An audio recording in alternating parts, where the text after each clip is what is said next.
नमस्कार साथियों, स्वागत है आपका अपने परिवार नितेश पांडे में। आज काफी ज्वलंत मुद्दा डीएलएड वर्सेस बीटीसी। आज क्या सुनवाई में हुआ, क्या 69,000 शिक्षक भर्ती में जो सेलेक्ट हो चुके हैं बीएड कैंडिडेट वो बाहर हुए या बीटीसी की विजय हुई, और अन्य राज्यों में जहां पे बीएड शिक्षक भर्ती में शामिल हो चुका है उनके साथ क्या होगा।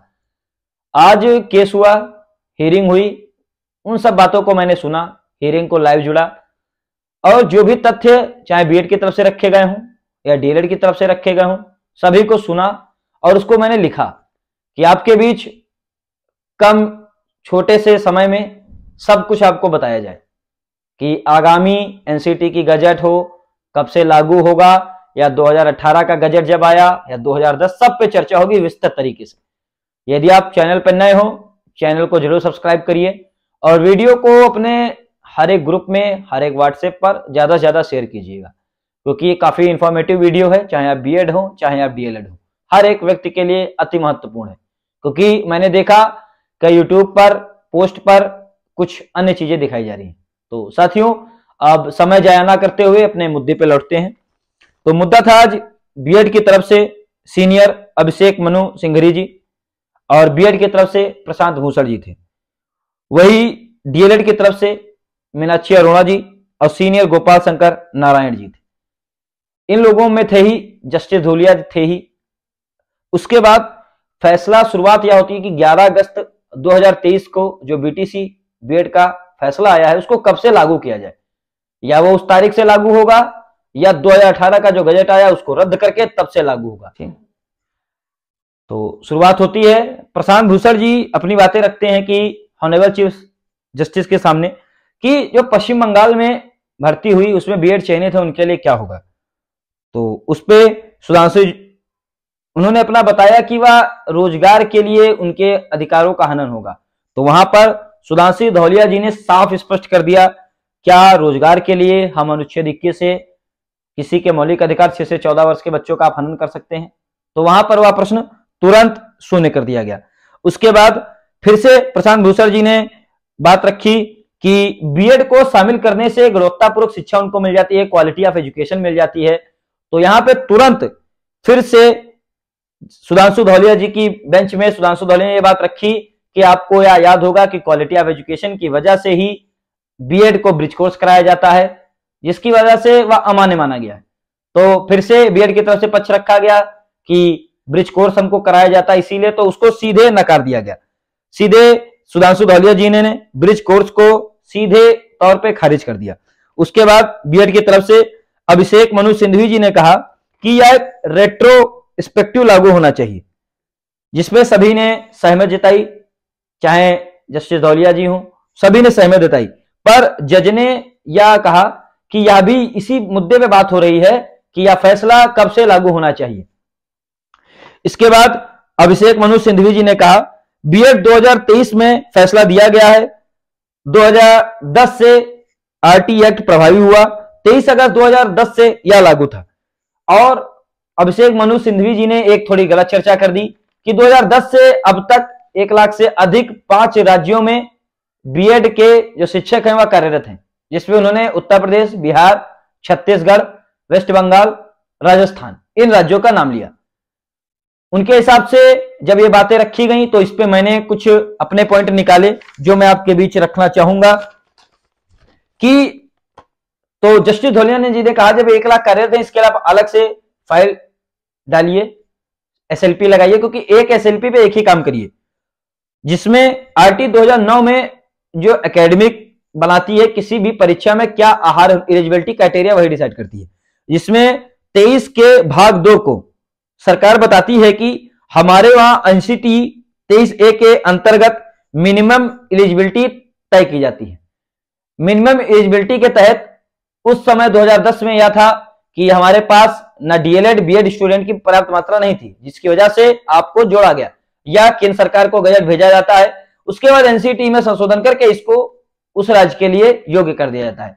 उसी का छोटा सा एग्जाम्पल मैं आपको बताऊंगा। बिहार राज्य में उस समय के बात बताऊंगा आपको, प्राइमरी में जो इंटरमीडिएट उत्तीर्ण थे उनको मौका दिया गया था प्राइमरी टीचर्स के लिए। उसी प्रकार ग्रेजुएशन में जिनका ग्रेजुएशन हो चुका था उनको टीजीटी पीजीटी के लिए योग्य माना गया था, क्योंकि वहां पे ना डीएलएड के प्रचुर मात्रा में अभ्यर्थी थे ना बीएड के प्रचुर मात्रा में अभ्यर्थी थे। या उसके बाद आता है यूपी की 72,885 अभ्यर्थी, जिनमें डीएलएड अभ्यर्थियों की संख्या कम थी, जिसमें बीएड साथियों को मौका दिया गया था। और यह जब केंद्र सरकार को भेजती है राज्य सरकार, तो यह मैक्सिमम 5 वर्ष के लिए कहा जाता है, पर इस अवधि को राज्य सरकार केंद्र सरकार कहता है तो इसको आगे भी बढ़ा सकती है। इसी प्रकार मुफ्त एवं अनिवार्य शिक्षा 1 अप्रैल 2010 से लागू की जाती है, जिसमें मिनिमम एलिजिबिलिटी का मैंने आपको पूरा बता दिया है, ये कैसे मिनिमम एलिजिबिलिटी क्राइटेरिया तय किया जाता है। उसके बाद 28 जून 2018 को जो गजट आता था उसको उस तारीख से माना जाए या जब से रिजल्ट आया है अगस्त में 2023 में, तब से माना जाए, इस पे चर्चा हुई।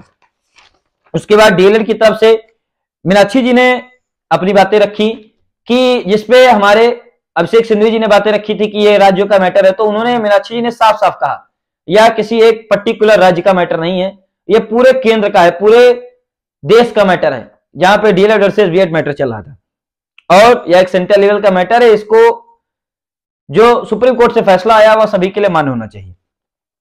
उसके बाद बीएड के तरफ से कुछ बातें रखी गई प्रसाद भूषण जी के द्वारा कि जोधपुर का जो फैसला आया, उसके बाद जो दिल्ली से फैसला आया, उसमें कहा गया था कि ये यदि किसी राज्य में सस्पेक्ट नहीं प्रूफ किया जाता है तो यह अमान्य कर दिया जाएगा, पर ऐसा कुछ नहीं किया गया है।